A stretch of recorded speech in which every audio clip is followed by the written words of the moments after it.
ser de estrongiloidíase, né? Estrongiloides e enterobíase. São 2 parasitas intestinais também.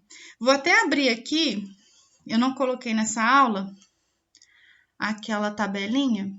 Vou abrir aqui para vocês verem. Por exemplo, Andoascaris. Só para a gente voltar naquela tabela. A gente continua aqui, né, no filo nematóide. E hoje a gente vai falar. Ontem nós falamos de ancilostoma, né, ancilostomídeos, né, ancilostoma necator e o ancilostoma duodenale, o ancilostoma duodenale e o necator americanos, que são 2 parasitos que provocam a ancilostomíase. E hoje nós vamos falar do estrongiloides e do enteróbios. Então, nós vamos matar esses 2 aqui, fechando essa primeiro grupo de parasitos. Amanhã, nós vamos trabalhar com tricuris e Wuchereria, que é da filariose. E, por fim, na segunda-feira, a gente trabalha com Oncocercula, fechando todos esses parasitos, tá? Então, gente, ó, estrongiloidíase. Esse parasito, ele não é muito diferente dos outros, não. O que mais complica nele é o ciclo biológico, que é um ciclo um pouco mais complexo que os que a gente viu até anteriormente, tá? A estrongiloidíase, ela tem como agente etiológico o Strongyloides stercoralis e o Strongyloides fuellerboni, sendo que o stercoralis, que é essa larvinha aqui, ela é muito mais frequente no mundo, tá? Sendo que essa outra espécie ela é mais frequente na África e na Nova Guiné. Então, a gente nem trabalha muito com eles. Nós vamos focar nos Strongyloides stercoralis, tá? Essa doença atinge mais regiões tropicais e subtropicais, como a maioria dos outros nemateumintos. E no nosso país está frequente em Minas, no Amapá, em Goiás e Rondônia. A morfologia, ele possui 6 formas evolutivas, que é a fêmea partenogenética, que é uma fêmea capaz de, né, gerar seus próprios ovos sozinhas, fêmeas de vida livre, machos de vida livre, ovos, larvas rabiditoides e larvas filarioides. Ontem eu já tinha falado para vocês de larvas rabiditoides e larvas filarioides. Deixa eu só aceitar mais um colega aí de vocês.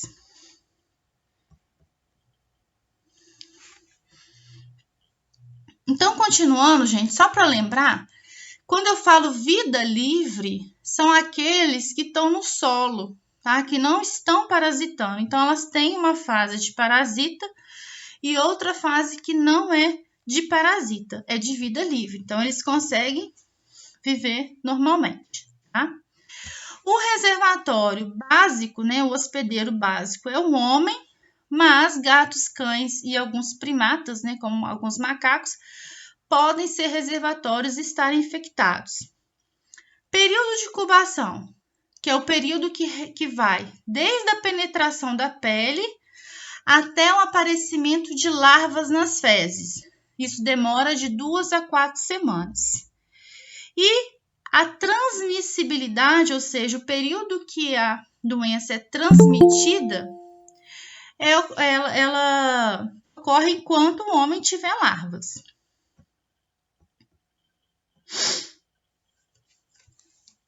A estrongiloidíase é diferente de todas as outras infecções eumínticas transmitidas pelo solo, porque os ovos, produtos da partenogênese do verme e fêmea, fazem eclosão no intestino e produzem larvas rabidiformes. O que quer dizer isso? Ontem a gente viu que os parasitos, né, os ancilostomídeos, eles penetram na pele, né? Os estrongiloides fazem isso, só que as fêmeas fazem postura de ovos, tá? Os estrongiloides é diferente, então depois vocês até podem marcar esse parágrafo aqui no material de vocês, que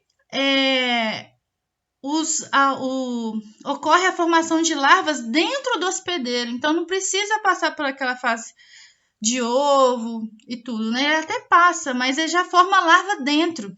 E como ele já forma larva dentro do hospedeiro, a chance de ocorrer vários tipos de infecção dentro, ou seja, proliferar a doença, é muito maior. Vou explicar aqui pelo ciclo biológico para ver se vocês entendem um pouco. Tá? Como eu falei para vocês, é um ciclo mais complexo, tá? A larva infectante, né, igual ontem, a larva filariose, tá? Essa larva filariose penetra na pele igual dos ancilostomídeos, tá? Mesma coisa, ela é carreada pelo sistema circulatório até os pulmões, penetrando no espaço alveolar, né, vai fazendo a mutação e chega no intestino. E essas larvas, elas se transformam em fêmeas, só em fêmeas, por causa da genética dele, que essas fêmeas se chamam fêmeas partenogenéticas. O que essas fêmeas fazem? Elas botam ovos, tá? Na mucosa intestinal.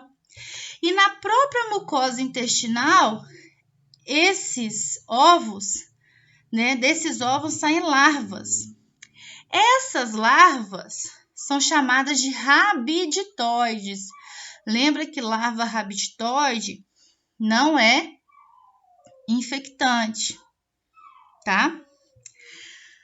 Aqui ela está saindo nas fezes, mas o que pode acontecer também? Ela pode evoluir dentro do hospedeiro para a larva filarioide e infectar ali dentro mesmo. Então, aquilo que já tinha uma infecção inicial ali, prolifera mais, porque ela deixa de ser rabiditoide e passa a ser filariose dentro do organismo. Então, ali eu já tenho uma auto-infecção interna, tá? As que caíram no solo, através das fezes, né, pode se desenvolver em machos e fêmeas de vida livre, tá? E aí, eles vão fazer a produção de ovos de fêmeas de vida livre. Esses ovos, né, vai dar origem a larvas rabiditoides, que não são infectantes, e depois a larva filariose, que é infectante. E aí pode infectar novamente o hospedeiro, tá? Então, ou seja, eu posso tanto pegar uma larva externamente rabiditoide, ela virar filariose e infectar, quanto dentro do organismo ele se desenvolve a filariose e se reinfecta. Por isso que às vezes é uma doença de um controle mais difícil, porque está tendo uma auto-infecção interna, ok? Então, modo de transmissão. As larvas infectantes, que são as filarioides, presentes no solo, penetram através da pele e chegam aos pulmões. Traqueia, epiglote, faz aquele ciclo e depois de serem deglutidas, se transformam em verme adulto lá no intestino. A fêmea libera ovos larvados que eclodem ainda no intestino. Isso aqui é muito importante. Ela não eclode do lado de fora. Você não acha ovos, porque eles eclodem dentro do intestino. E no intestino ele libera a larva rabiditoide. Então, é a larva rabiditoide que vai sair pelas fezes, tá? Lembrando que essa larva rabiditoide pode evoluir a filariose infectante. No meio externo, as larvas rabiditoides podem evoluir para uma larva filarioide ou para adultos de vida livre que se acasalarem gera novas formas infectantes. E o macho, gente, acaba morrendo depois. Então, a infecção é sempre por fêmeas, tá? Outra forma de infecção, ou seja, além da penetração pela pele e a autoinfecção, seria a ingestão de água e alimentos contaminados com as larvas, tá? Além disso, é possível ter a autoinfecção externa e interna. O que seria isso? A autoinfecção externa ocorre quando as larvas presentes em resíduos de fezes da região anal e perianal penetram no indivíduo pela mucosa retal. Ou seja, saiu a larva rabiditóide nas fezes, tá? A pessoa não fez uma higiene correta. Ela evoluiu a larva filarióide. Então, ela pode penetrar novamente naquela região onde não tem uma higiene adequada, tá? Isso seria uma autoinfecção externa. É auto porque é a mesma, é a larva da própria pessoa. E externa por quê? Porque ela foi lá pro lado de fora e voltou, tá? A autoinfecção interna, né, foi o que eu expliquei no ciclo, ocorre no próprio intestino do indivíduo infectado, quando fatores intestinais propiciam a transformação de larvas e permite a invasão direta da mucosa. E esse fator pode cronificar a doença em vários meses ou anos. Resumindo, é aquele momento lá no ciclo biológico que as fêmeas botaram os ovos geraram larvas rabiditóides, elas evoluíram para filarioide e infectar a região novamente. Isso é a autoinfecção interna.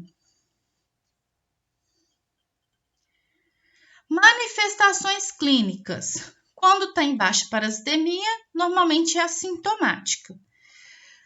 As formas sintomáticas apresentam inicialmente alterações cutâneas, justamente pela entrada, né, dos parasitos, como lesões urticariformes, urticárias, tá?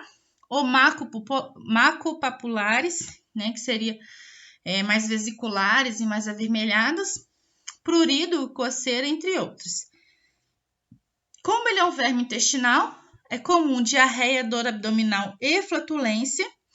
E como existe uma migração das larvas pelo pulmão, pode apresentar tosse seca, dispneia, broncoespasmo e edema pulmonar, caracterizando a síndrome de Loeffler, né, que é aquela síndrome que ocorre quando existe passagem de larvas de parasitas pelos pulmões.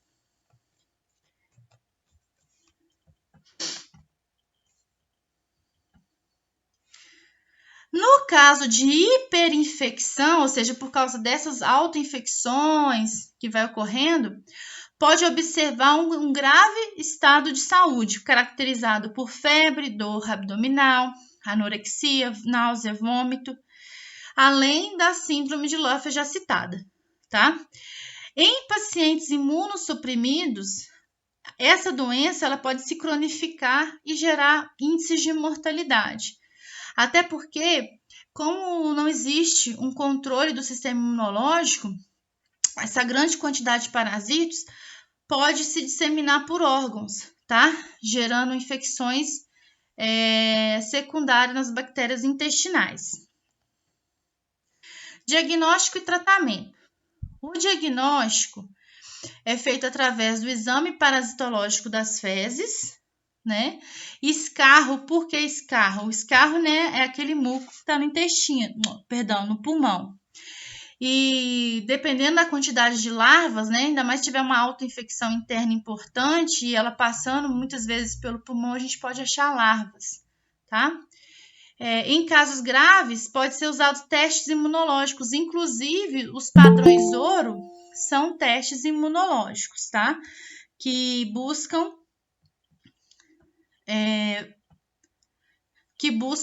a sorologia, né?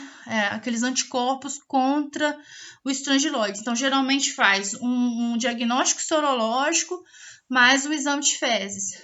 Ah, mas por que o exame de fezes não é nem sempre o essencial, porque nem sempre esse parasito sai nas fezes, tá? Então pode ser que não saia. Como tratamento, os fármacos são utilizados são cambendazol, tiabendazol, albendazol e a ivermectina. E o controle de cura também é realizado após 3 exames. Então, faz o tratamento, faz o exame, faz o tratamento e faz o exame em 3 dias separados, para verificar se realmente não tem mais o parasito. Prevenção. Redução da fonte de infecção com tratamento sanitário e uso de calçados. Né? Tratamento sanitário, no caso, seria utilização de fossas sépticas, né, privadas, uso de calçados para evitar a penetração de larvas. Quando escrevo aí, ó, quimioterapia de indivíduos infectados, quimioterapia, gente, a gente pensa em terapia contra câncer, mas quimioterapia são terapia utilizando produtos químicos, tá? Então, seria a farmacoterapia, que são os fármacos que eu passei anteriormente. E se tiver animais domésticos infectados, como reservatórios, também devem ser tratados. Certo, gente? Então, assim, o mais crítico aqui seria entender o ciclo, tá? Mas ele não é essencial para entender o parasito e a sua importância, tá? O crítico nesse parasita, é você entender que a transmissão é por larvas, tá? Que a gente não encontra ovos nas fezes,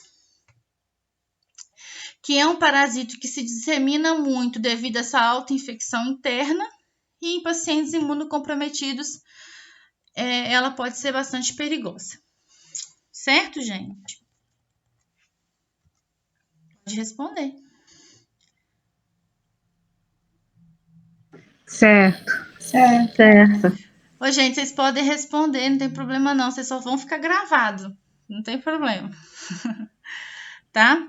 Então, eu vou passar para o outro, então, que é um parasitozinho mais conhecido e bem mais simples também, que é o Enteróbius.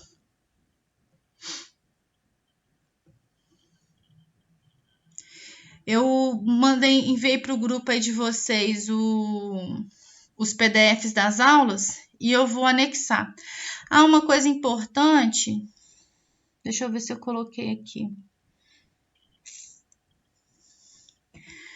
Na última referência aqui, ó, se vocês quiserem um conteúdo, né, a mais para vocês estudarem, além da apostila, tem essa sugestão de leitura aqui, que é esse último link. Vocês clicam aqui ou copiam esse link, que tem bastante informação, uma informação bem completa sobre estrongiloides, então vocês podem utilizar ele como material de estudo. Ok? O outro parasito, então, de hoje seria o Enteróbius. Esse aí todo mundo já ouviu falar alguma vez na vida, tá? É um parasito que a gente tem que tomar cuidado porque ele infesta muito, ele é muito comum em idade escolar.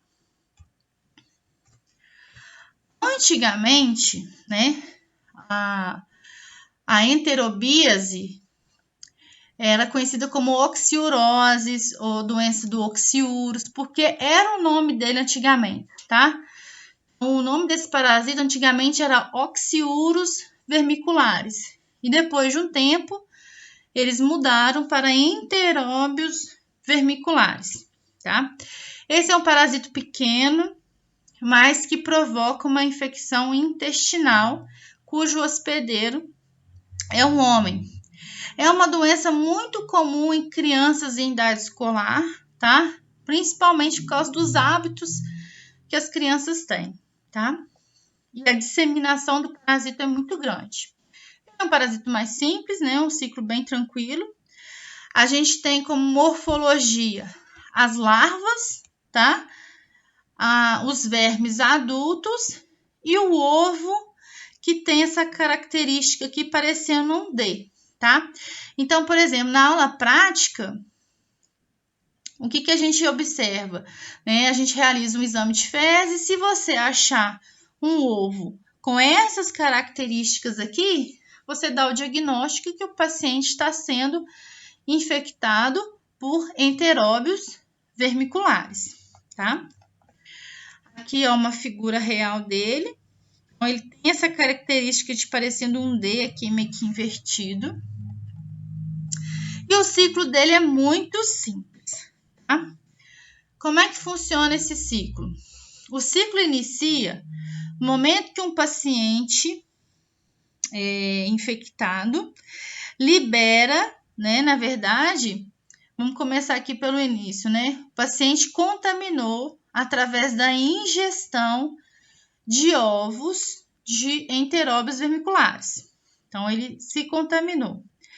Esse ovo, ele passa pelo trato gastrointestinal e essa membrana aqui dentro, aqui mais externa, ela solta e libera uma larva no intestino delgado.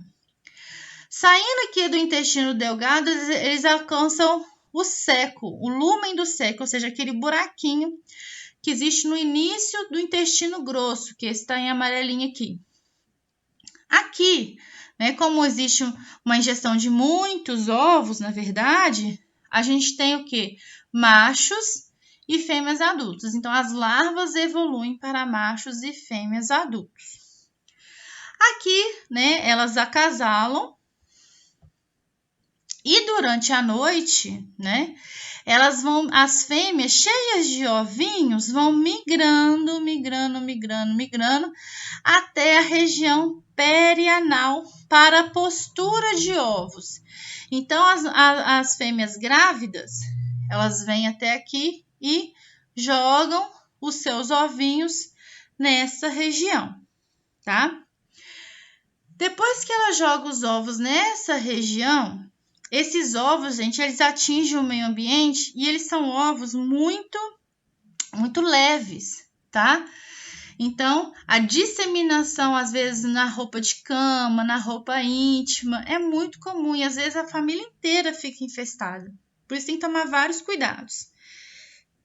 Além dela colocar ovos aqui, né, existe o que acontece? Imagine um monte de parasita aqui na região anal. O que acontece? Se for criança, ela tem a tendência a coçar. E à medida que ela vai coçando, ela vai arrebentando essas fêmeas, jogando mais ovos, então, no meio ambiente. Então, esses ovos larvados aqui, ó, contaminam o ambiente ou o próprio hospedeiro. Então, ele pode se auto-infectar e infectar outras pessoas, infectar o ambiente. Então, é um ciclo biológico bastante simples.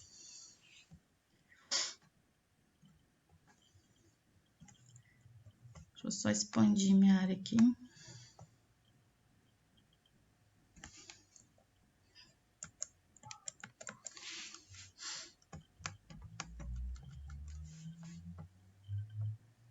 Então, o modo de transmissão pode ter uma heteroinfecção. Hétero tem a ver com o outro. Uma infecção de ovos de outra pessoa. Isso seria a heteroinfecção. Então, os ovos presentes nos alimentos, né, ou poeira mesmo, atinge o novo hospedeiro. Então, numa casa de uma pessoa infectada, não é aconselhado varrer a casa, é sempre aconselhado o quê? Passar pano, tá? Retroinfecção. Os ovos eclodem na região anal e migram para o intestino grosso até chegar ao seco. Então, os ovos eclodem, liberam as larvas, elas aproveitam a própria região anal para subir e se tornarem adultas.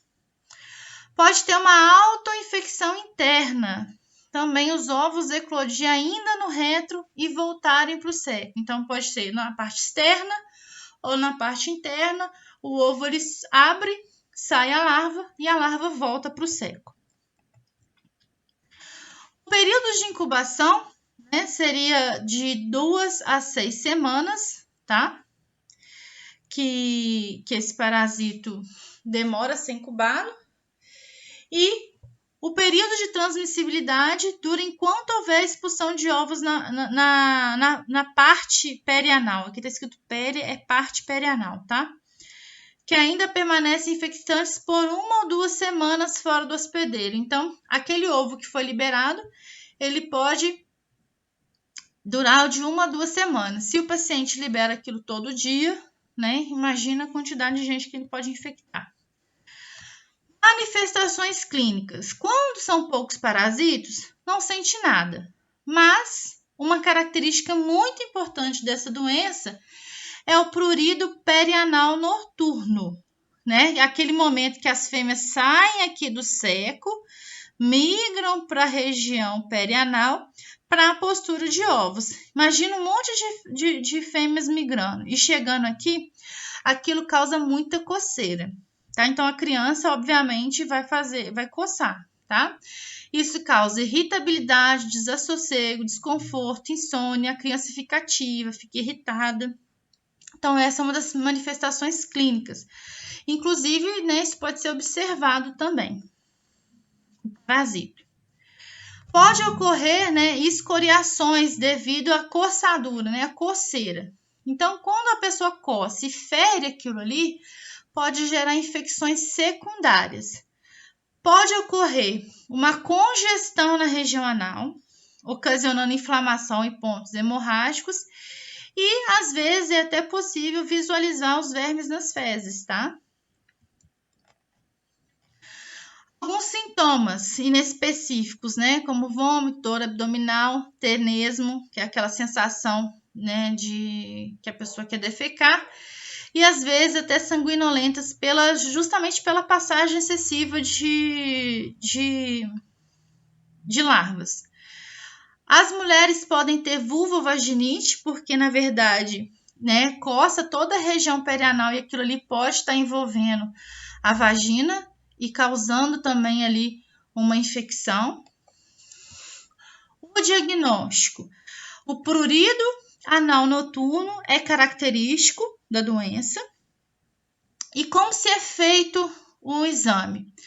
Né? A forma mais eficaz é verificar, né, o parasito mesmo na região anal.